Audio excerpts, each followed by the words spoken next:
कार्यक्रम देखिए जम्मू संगवारी किसान भाई मन ला जय जोहार। कार्यक्रम कृषि दर्शन में आप मन के बहुत बहुत स्वागत है। किसान भाइयों, गौ पालन के बारे में जब हम बात करथन तो सबले पहली ज़रूरी होते नवजात बछड़ा मन के प्रबंधन हमला कैसे करना चाहिए। काबर कि नवजात बछड़ा जब गर्भ में रहते तो अपन माँ के ऊपर पोषण के लिए वह निर्भर रहते और जैसे माँ के गर्भनाल से अलग होके खुले वातावरण में आते तो कर आवश्यकता ज़्यादा बढ़ जाते। काबर कि वह गर्भनाल के माध्यम से पोषण और ऑक्सीजन ला प्राप्त करत रही। तो संगवारी ही अवस्था होते कि नवजात बछड़ा मन ला हमन उचित ढंग ले पोषण और प्रबंधन करे के। तो संगी हो नवजात बछड़ा मन के प्रबंधन हम कैसे ढंग ले करबो। कामधेनु विश्वविद्यालय के विशेषज्ञ मन के कामधेनु विश्वविद्यालय के ये क्षेत्र में का भूमिका है और देखन और जानकारी लेवन। गोपालन भारतीय सभ्यता का अभिन्न अंग रहा है। हमारे पुराने ग्रंथ गोवंश की स्तुति से भरे पड़े हैं। गोवंश सदियों से हमारे ग्रामीण जीवन शैली का हिस्सा रहा है। हमें इनसे दुग्ध के अलावा कृषि के लिए बैल और अत्यंत उपयोगी खाद प्राप्त होती रही है। गाय के गोबर को पवित्र माना जाता रहा है। उत्सवों एवं कर्म कांडों में गोबर एवं दुग्ध का प्रयोग अपरिहार्य माना जाता रहा है। डेयरी उद्योग भारतीय ग्रामीण अर्थव्यवस्था की धुरी रहा है। गोवंश को धन अथवा लक्ष्मी का प्रतीक माना जाता रहा है। दूध, दही, मक्खन एवं घी के गुणगान लगभग सभी पुरातन ग्रंथों में विद्यमान हैं। भारत की अर्थव्यवस्था में गोवंशीय पशुओं का बहुत बड़ा योगदान है। भारत के सकल घरेलू उत्पाद का 4.11% हिस्सा पशुपालन से प्राप्त होता है, जिसका 68% हिस्सा दुग्धोत्पादन से प्राप्त होता है। सबसे पहले ज़रूरी है कि हम ये समझ लें कि जो गाय हैं उनका प्रबंधन या फिर एक गौशाला का प्रबंधन जो है उसकी प्रमुख बातें क्या क्या होती हैं। तो सबसे पहली बात तो ये है कि किसी भी पशु के पालन के बारे में हम बात करते हैं या गोपालन के बारे में जब हम बात करते हैं तो सबसे आवश्यक होता है कि हम ये समझ लें कि इसके मुख्य 3 बिंदु होते हैं। और इन 3 बिंदुओं में सबसे पहला बिंदु होता है कि अच्छी नस्ल या अच्छी, जिसको हम बोलते हैं गुड ब्रीडिंग या गुड ब्रीड। तो सबसे पहले ज़रूरी होती है, आवश्यक चीज़ होती है कि सबसे अच्छी नस्ल हो, जिसका उत्पादन अच्छा हो और जिसका यहाँ की जो जलवायु है इस जलवायु के अंदर उसकी यहाँ पे अनुकूलता हो। तो उसको हम पहले सबसे पहले एक अच्छी ब्रीड हम चुनते हैं। उसके बाद आवश्यक होता है कि उसको अच्छा भोजन प्रदान किया जाए, यानी कि उसका जो आहार प्रबंधन है वो अच्छा हो, जिसको हम कहते हैं गुड फीडिंग। और इसके बाद आता है कि उसमें जो भी प्रबंधकीय आवश्यकताएं हैं, जैसे कि उनका घर किस तरह का हो, उनका रहन सहन कैसा हो, उनकी साफ़ सफाई कैसी हो, उनको कब कब क्या क्या औषधि देना आवश्यक है वो दिया जाए, कब कब कौन कौन से उनको टीकाकरण है जो लगाया जाए, उनको बीमारियों से कैसे बचाया जाए, उनको किस तरह से जो जलवायु है या फिर जो मौसम है, विभिन्न तरह के जो मौसम है उस मौसम की जो ख़राब परिस्थितियां हैं उन परिस्थितियों से उनको कैसे बचाया जाए। और इस तरह से हम कैसे कम से कम लागत में अधिक से अधिक उत्पादन पैदा कर सकें, ये सारे प्रबंध जो हैं उनके साथ ही साथ हमको सारे प्रबंध सीखने होते हैं।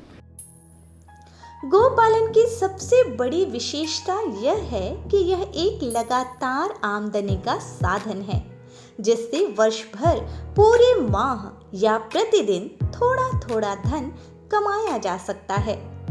गुजरात के कई जिलों के ग्रामीण क्षेत्रों की आधी से ज्यादा आमदनी दुग्ध व्यवसाय से प्राप्त होती है। गांवों में रोजगार उपलब्ध कराने का और शहरों की ओर पलायन रोकने का यह सबसे सशक्त माध्यम है।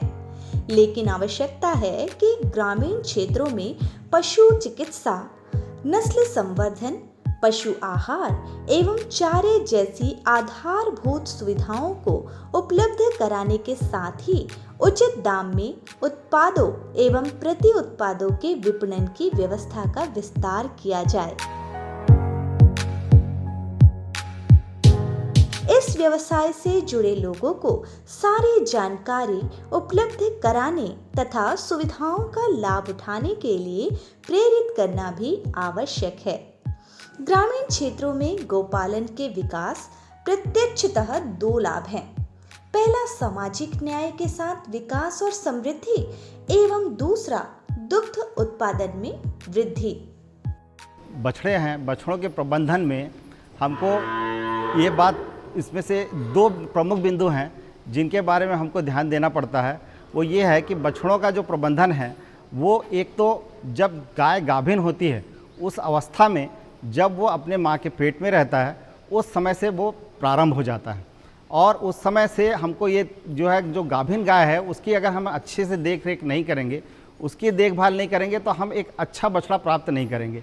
इसलिए सबसे पहले ज़रूरी है कि गाभिन गाय की अच्छी देखभाल की जाए, और इसके बाद जैसे ही बछड़ा पैदा होने का समय आता है उस गाय को हम किसी अच्छे स्थान पर ले जा कर के रखते हैं, जिसको ये हम मैटरनिटी पैन कहा जाता है, वो, या फिर हम ऐसी कोई जगह ढूंढते हैं जहाँ पे उसका अच्छे से हम प्रसव करा सकें। तो इसका सबसे पहले जो है आवश्यक है कि उसमें जो उसका प्रसव हो वहाँ पे साफ़ सुथरा हो, वो जगह साफ़ सुथरी हो और नीचे कोई उसको बिछावन दे दी जाए। इसके बाद जैसे ही हम ये देखते हैं कि गाय बछड़ा देने वाली है और वो उसका जो है लेबर पेन्स जिसको कहते हैं, उसको प्रसव पूर्व की जब पीड़ा जैसे प्रारंभ हो जाती है, तो हमको फिर लगातार उसका ध्यान देना पड़ता है कि वहाँ पे कोई व्यक्ति उसको देखने के लिए वहाँ पे उपलब्ध रहे।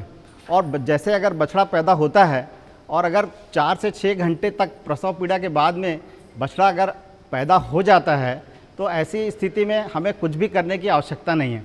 लेकिन यदि बछड़ा जो है पैदा होने में और अधिक उससे समय लगता है, तो हमें फिर किसी योग्य पशु चिकित्सक की वहाँ पे सहायता लेनी पड़ती है।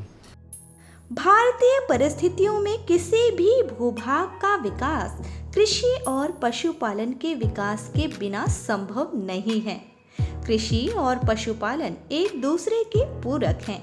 दोनों के विकास को अलग अलग कर देखना हमारी परिस्थितियों में संभव नहीं है।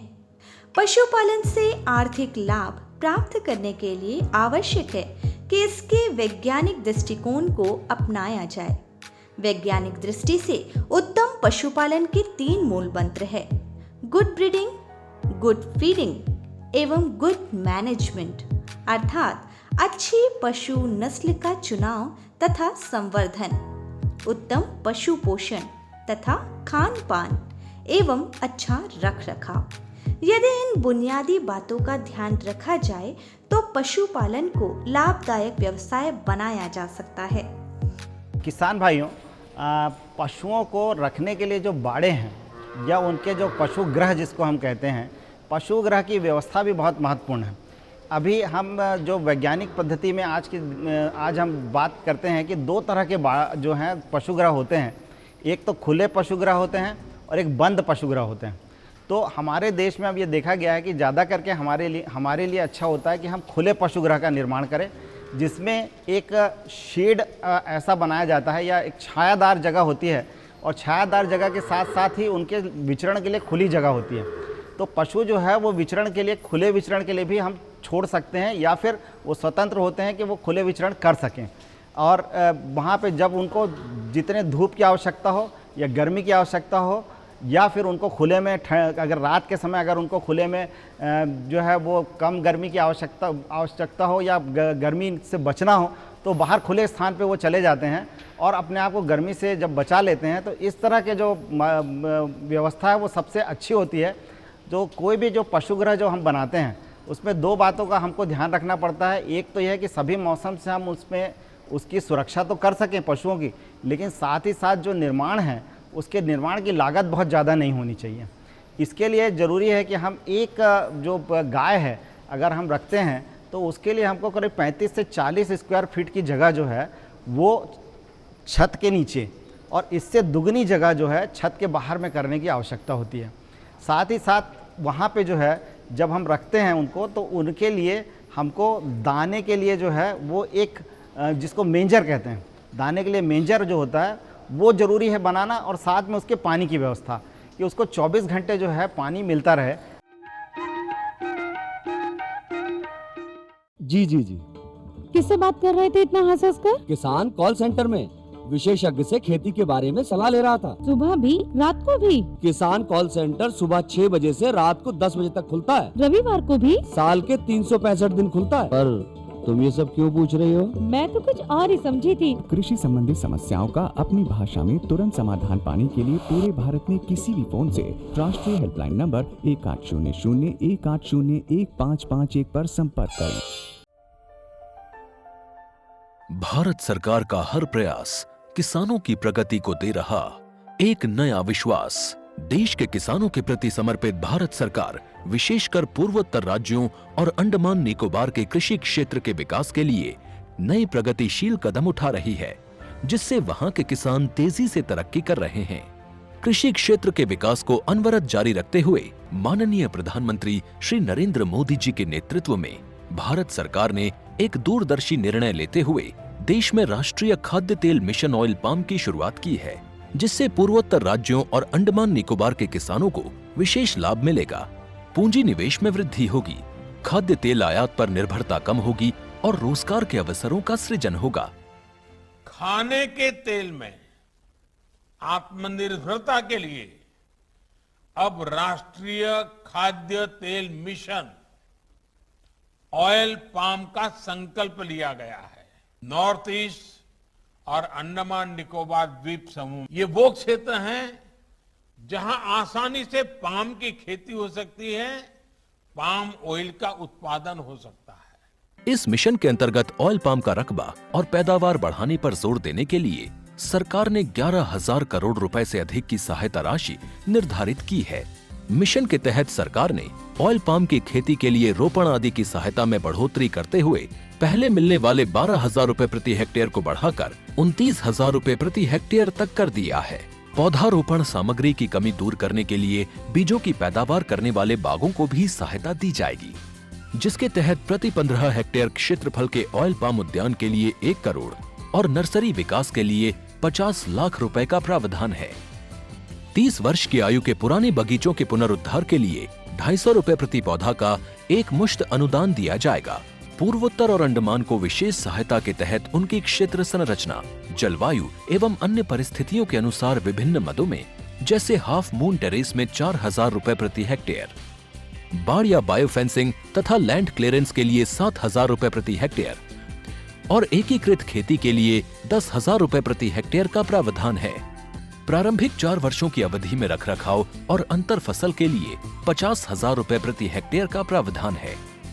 किसानों के लिए रोजगार के अवसर पैदा करने और उद्योगों को बढ़ावा देने के लिए 5 मीट्रिक टन प्रति घंटा क्षमता वाली नई पाम ऑयल मिल की हर इकाई के लिए 5 करोड़ रुपए तक के अनुदान की व्यवस्था है और क्षमता में वृद्धि होने पर अतिरिक्त धनराशि का भी विकल्प उपलब्ध है।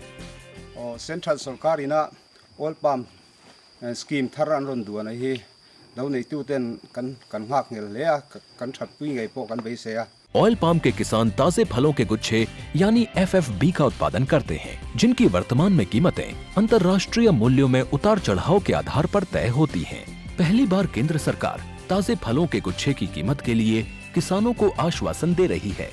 ये व्यवहार्यता मूल्य यानी VP कहलाएगा, यानी किसानों को कोई घाटा नहीं होने दिया जाएगा। इन प्रावधानों से किसानों को बाजार के उतार चढ़ाव से संरक्षा भी प्राप्त होगी। व्यवहार्यता मूल्य VP तय करने की शुरुआत 1 नवंबर से होगी और अगले वर्ष 31 अक्टूबर तक जारी रहेगी। इसे ऑयल पाम वर्ष कहा जाएगा। इससे पूर्वोत्तर राज्यों और अंडमान निकोबार में खेती के बेहतर अवसर पैदा होंगे और किसानों को मुस्कुराने की एक और नई वजह मिलेगी।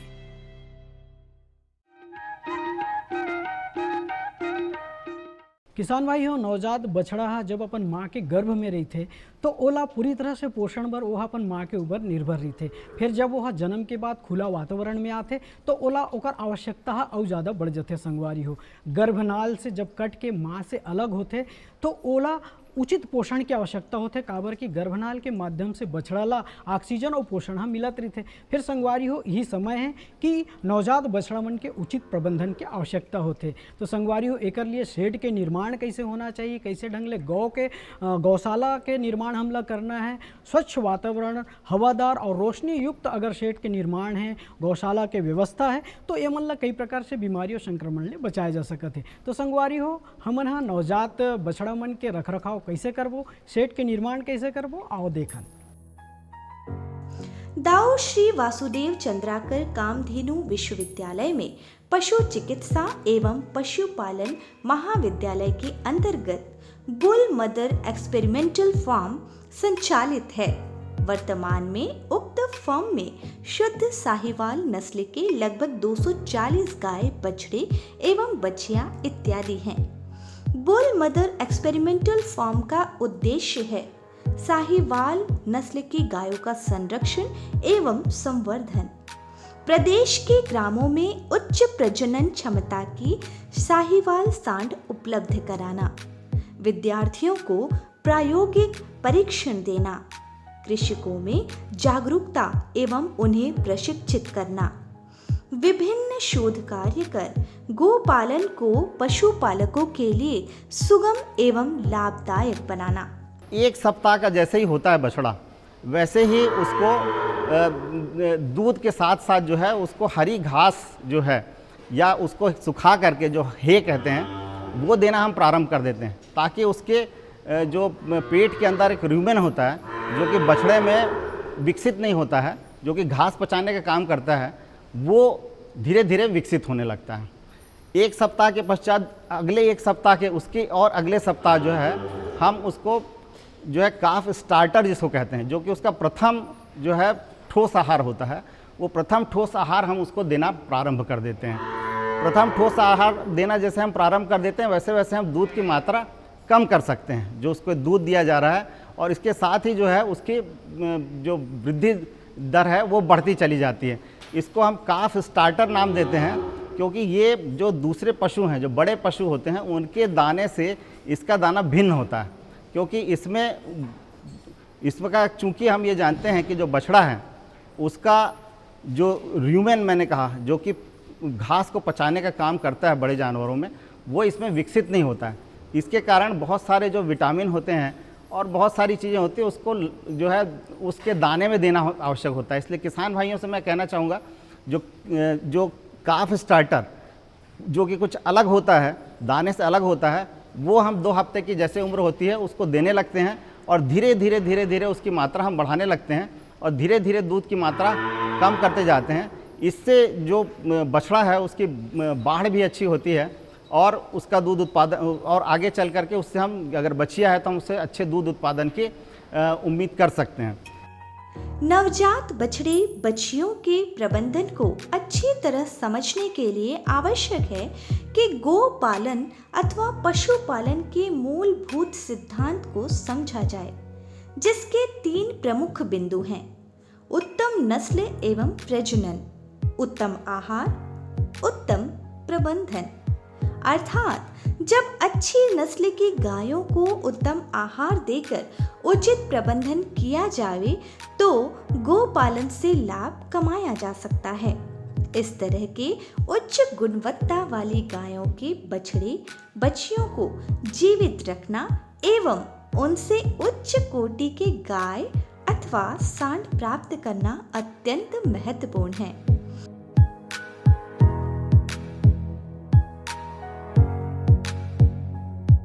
अधिकतर ऐसा समझा जाता है कि बछड़े बछियों का प्रबंधन उनके जन्म के बाद तत्काल प्रारंभ किया जाना चाहिए, किंतु यहाँ यह समझना आवश्यक है कि बछड़े की देखभाल तभी से प्रारंभ हो जाती है जब वह अपनी माँ के गर्भ में होता है। बछड़े जो है उसके सींग का जो है सींग रोधन जिसको हम कहते हैं, सींग रोधन भी जो है ये भी हम कर देते हैं 1 सप्ताह की आयु के अंदर अंदर, 1 सप्ताह से लेकर 10 दिन की आयु के अंदर अंदर, क्योंकि आगे चल करके अगर ये सींग बड़े बड़े होते हैं तो उसके प्रबंधन में हमको काफ़ी मुश्किलें आती है, परेशानी आती है। वो जानवर दूसरे जानवरों को मारते हैं या फिर जो उनको देख रहे हैं जो उनका देख रेख करते हैं उनको भी उससे सींग से चोट लगने का डर होता है। साथ ही वो ज़्यादा जगह घेरते हैं, इसलिए हम जो है उसका सींग रोधन जो है वो 1 सप्ताह से 10 दिन के अंदर करते हैं। और इसके लिए जो हम यहाँ पे पद्धति अपना सकते हैं, जो गांव में किसान भी अपना सकते हैं, वो है केमिकल मेथड। तो केमिकल मेथड में जो है उसके सींग का जो स्थान है जहाँ से सींग उगने वाला है वहाँ पे वो केमिकल लगाया जाता है, उससे उसको दाग दिया जाता है और दाग देने से फिर वो वहाँ पे सींग नहीं उगता है। तो ये हम उसको पहले करते हैं। इसके अलावा आवश्यक होता है कि बछड़े के जो है उसको कोई पहचान चिन्ह दे दिया जाए। और ये जो पहचान चिन्ह है इसमें सबसे अच्छा होता है कि जो कान में लगने वाले टैग हैं वो टैग हम उसके कान में लगा दें, ताकि हम पहचान सकें कि कौन सा बछड़ा जो है उसको हमने कितनी दवाइयाँ दी या कितने औषधि दी है या नहीं दी है। साथ ही साथ 1 सप्ताह की आयु में ही हमको उसको पेट की कृमि को मारने के लिए भी दवा देनी पड़ती है, जिसको डीवर्मिंग कहा जाता है। और ये डीवर्मिंग जो है, इस डीवर्मिंग से उसके पेट के कीड़े तो मरते हैं, साथ ही जो है उसकी वृद्धि दर भी बढ़ जाती है। गर्भवती गाय को उच्च कोटि का संतुलित आहार देकर उसे आरामदायक पशुगृह में रखना चाहिए। बछड़े के जन्म के लगभग 2 सप्ताह पूर्व उसे विशेष रूप से बनाए गए गृह सुरक्षित प्रसूति कक्ष में रखना चाहिए एवं पैरों इत्यादि का बिछावन देना चाहिए। साथ ही प्रसव पूर्व का उचित प्रबंधन जैसे गुनगुने पानी, स्वच्छ कपड़ा, कपास, टिंचर, आयोडीन इत्यादि की व्यवस्था कर देनी चाहिए। यदि 4 से 6 घंटे की प्रसव पीड़ा के पश्चात बछड़े बछियों का जन्म हो जाता है तो पशुपालक को किसी विशेष प्रयास की आवश्यकता नहीं होती, किंतु इससे अधिक समय लगने पर अथवा असामान्य लक्षण दिखने पर पशु चिकित्सक से परामर्श अथवा उपचार कराना चाहिए। बछड़ा जैसे ही पैदा होता है हमको ये देखना होता है कि उसकी सांस जो है वो चलने लगे। उसके लिए ज़रूरी है कि उसके नाक और उसके आसपास के स्थान को अच्छी तरह से कपड़े साफ़ किया जाता है। साथ ही उस बछड़े को उसकी माँ के पास में नज़दीक में रखा जाता है, जिससे वो चाट करके उसके जो पूरा शरीर है उसको सुखाने में मदद करती है। अगर ठंड के दिन है तो फिर हमको वहाँ पर उसको गर्मी देने की आवश्यकता होती है, ताकि वो जो बछड़ा है वो ठंड जो है उसको ना लगे। और ठंड लगने से क्योंकि बछड़े को आगे चल करके निमोनिया होने की संभावना होती है। ये सबसे पहला काम है। दूसरा काम ये होता है उसमें कि हम जो बछड़े की गर्भनाल है उसको हमको बड़ी सावधानी के साथ में उसको टिंचर आयोडीन से साफ़ करके और उसमें 1 सेंटीमीटर छोड़ करके उसके शरीर से और उसको बांध दिया जाता है और उसके और 1 सेंटीमीटर बाद से उसको काट दिया जाता है एक विसंक्रमित कैंची से, और उसमें टिंचर आयोडीन का लेप लगा दिया जाता है, जिससे कि आगे चल करके उसमें नेवल जो इल है वो एक बीमारी होती है, एक जो रोग होता है उसकी संभावना न रहे।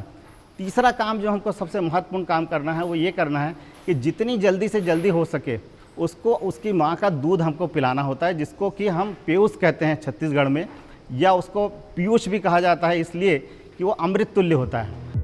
वर्तमान में खुले आवास का प्रचलन ज्यादा है, जिसमें पशुओं को छत के भीतर लगभग 35 से 40 वर्ग फुट तथा खुले स्थान में इसकी दुगनी जगह प्रदान की जाती है, जहां वे स्वेच्छानुसार विचरण करते हैं।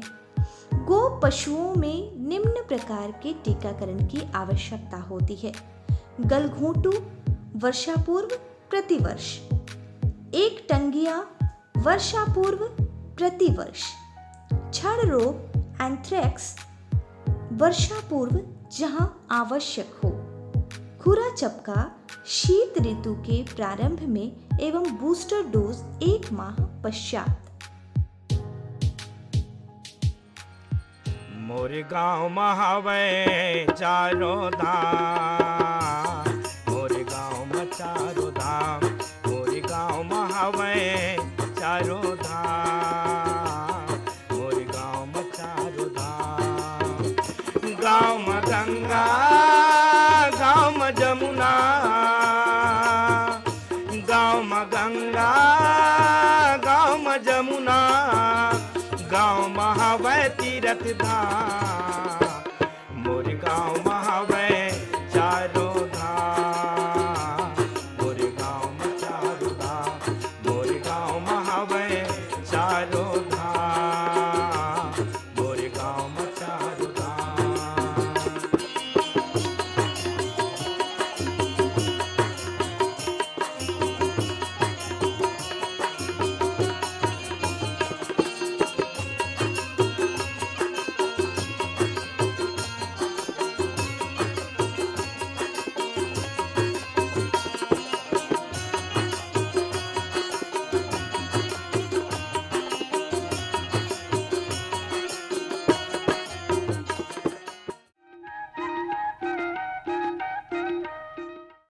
तो देखियो संगवारी हो कैसे ढंग ले नवजात बछड़ा मन के उचित प्रबंधन करके हम हाँ गौपालन के रोजगार में अच्छा आमदनी प्राप्त कर सकत हन और नवजात बछड़ा मन के मृत्यु दर लगभग रोक सकथन। आज के हमार अंक आप मन ला जरूर फायदेमंद साबित होही। यही आशा और विश्वास के साथ आज के अंक में बसत के अवैया अंक में फिर इसने नवा नवा जानकारी ला लेके आप मन से गोट बात ला करबो। तब तक बर हमन ला देवा विदा। जय जोहार।